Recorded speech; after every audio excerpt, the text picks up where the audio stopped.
El Señor esté con ustedes. Lectura del Santo Evangelio según San Mateo. En aquel tiempo dijo Jesús a sus discípulos esta parábola: Va a suceder lo que sucedió cuando un hombre se fue de viaje y llamó a sus servidores y los dejó encargados de todos sus bienes. A uno le dejó 500 talentos de plata, a otro 200 y a otro 100, a cada uno según sus capacidades, y se fue.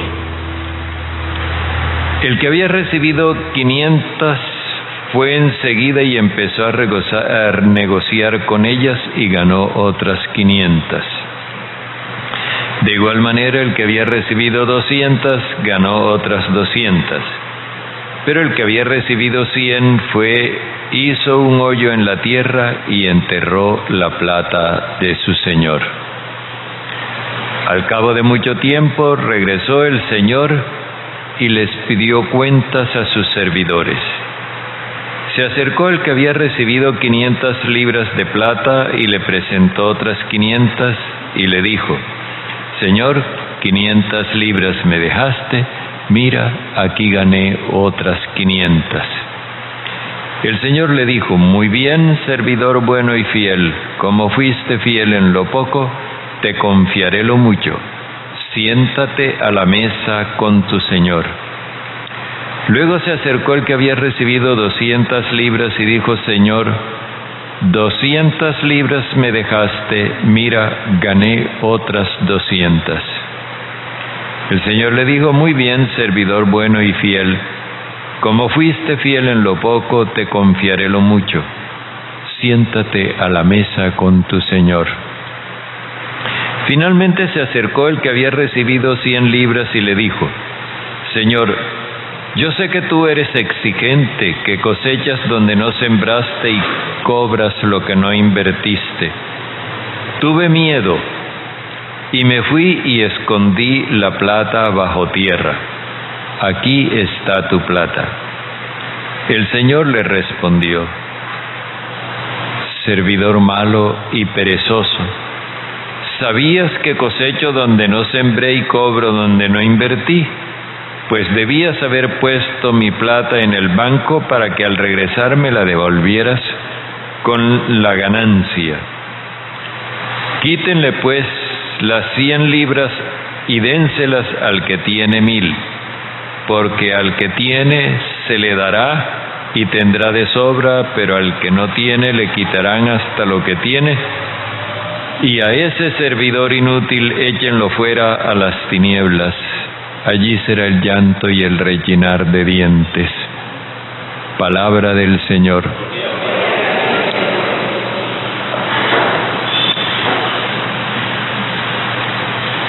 Bueno, el domingo pasado veíamos que Jesús compara la muerte del cristiano con una invitación a un banquete de bodas,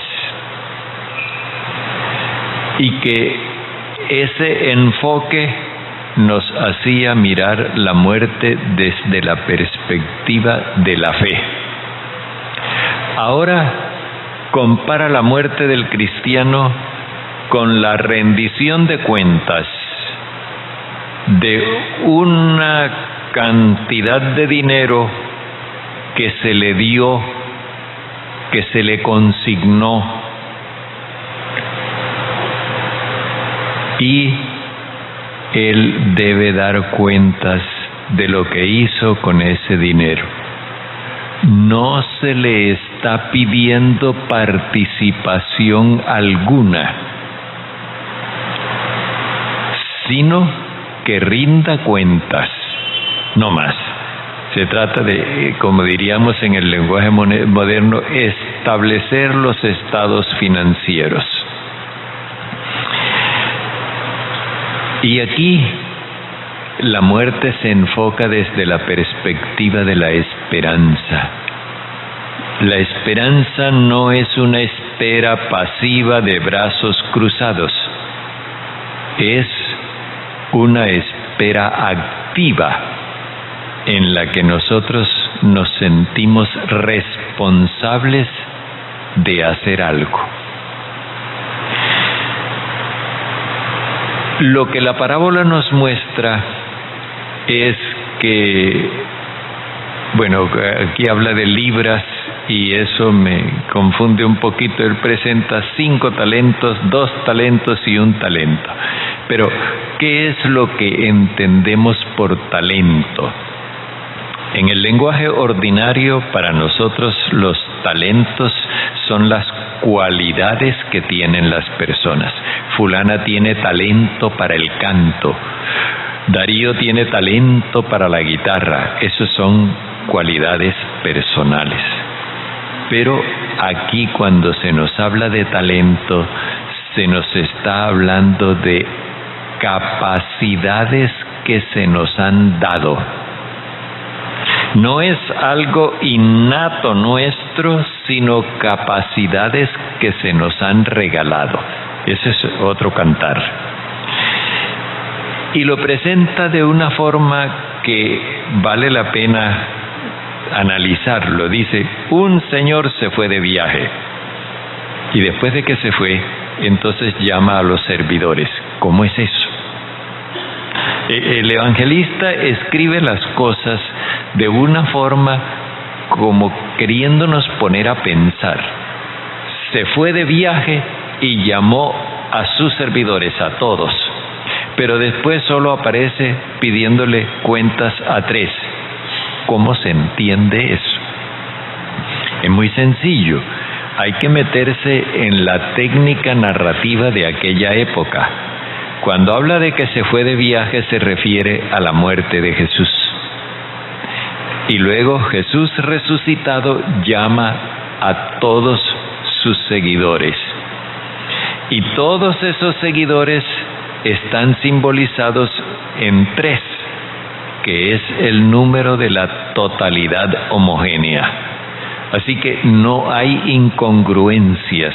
Lo que necesitamos es entender la simbología. Bien, Jesús nos presenta su propia muerte como un viaje que no significa un distanciamiento definitivo, porque luego vuelve. Y al volver, ya Él no viene a reclamar, sino viene a constatar cómo hemos administrado las capacidades que Él nos dio. Una cosa es clara: los números 5, 2 y 1 no se refieren a cantidades, sino a diversidades. Es decir, Dios no nos uniforma. Nosotros no estamos hechos en serie, como los carros modelo 2024, que salen todos iguales. No, Dios nos hace completamente distintos el uno del otro. La prueba de eso está en que cuando se le presenta el primero y le dice: Señor, me dejaste 5 talentos, aquí están los otros 5 que yo gané, le dice: muy bien, servidor bueno y fiel, has sido fiel en lo poco, pasa al banquete de tu Señor.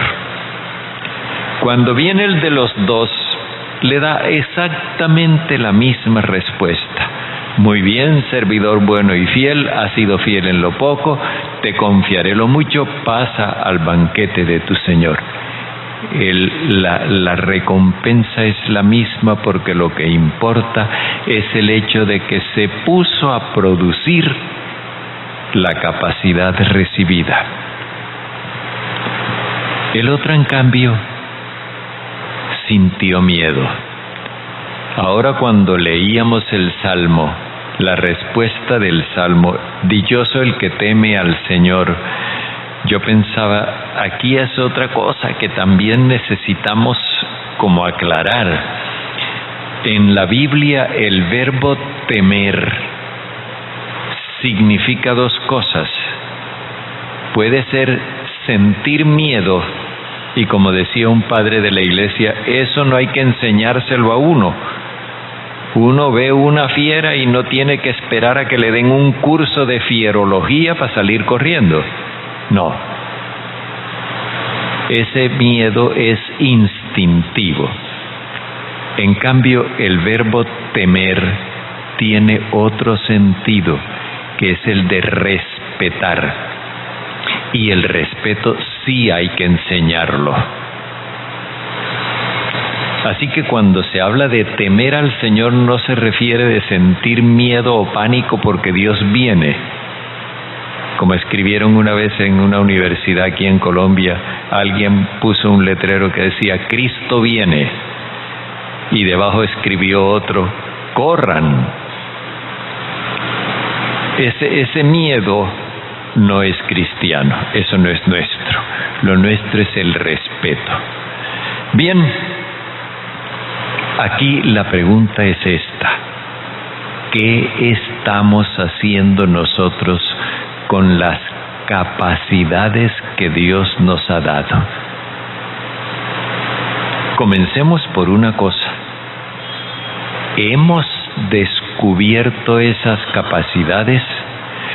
¿Somos conscientes de las capacidades que tenemos? Porque uno a veces escucha personas que se quejan de que no las valoran. Pero la pregunta que yo les hago, ¿y tú te valoras a ti mismo o a ti misma? ¿Tú eres consciente de lo que tú vales? Porque si los demás no te valoran, tú no pierdes valor ninguno. Pero si tú no te valoras, entonces tú te desvalorizas.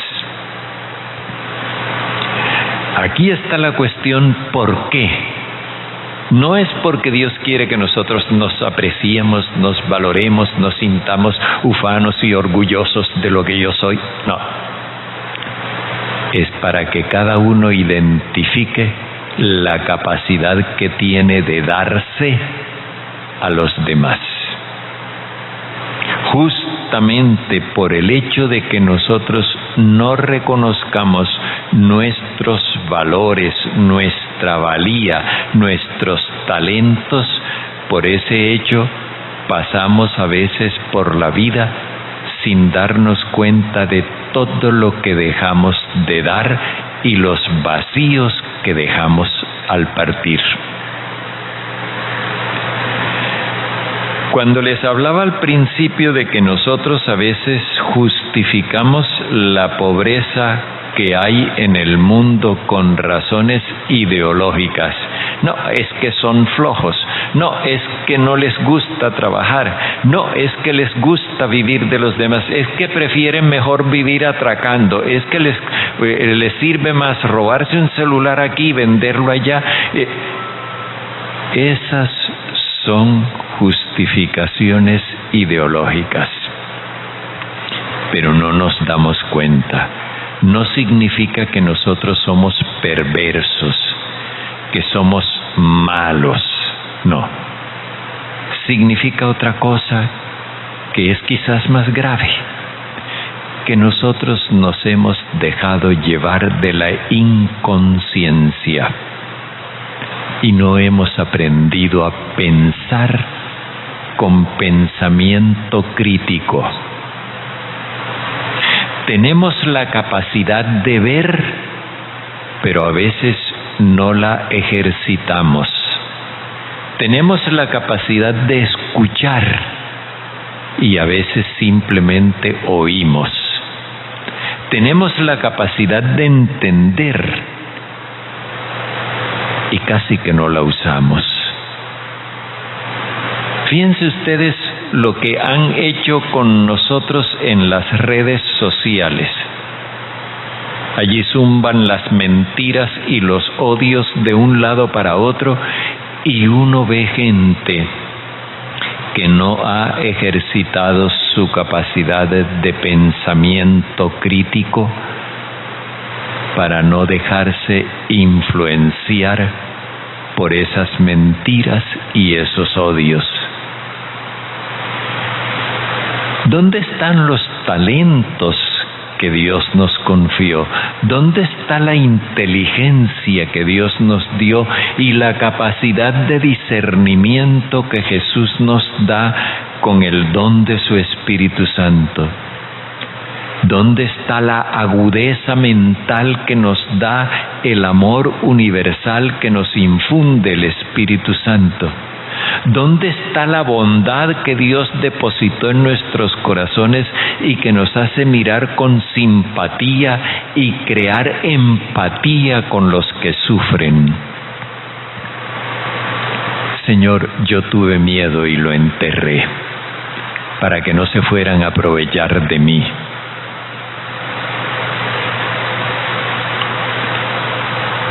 Cuando el Papa Francisco nos llama a que nosotros miremos la realidad de la pobreza, no lo hace desde una perspectiva ideológica, pero nosotros podemos tranquilizar nuestra conciencia diciéndonos que es que el Papa es socialista, que es que el Papa es comunista, que es que el Papa es masón, porque es bueno tener la manera de justificar nuestra indiferencia.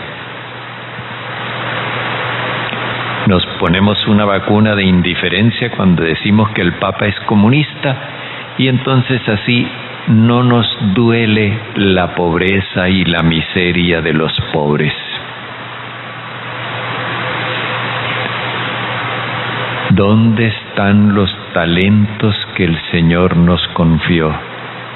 No sabemos cuál será nuestro día de rendir cuentas. Cuando llegue ese momento, cada uno de nosotros tendrá que darse cuenta de todo lo que Dios le dio como capacidades para amar y de qué fue lo que realmente hicimos con esas capacidades de amor.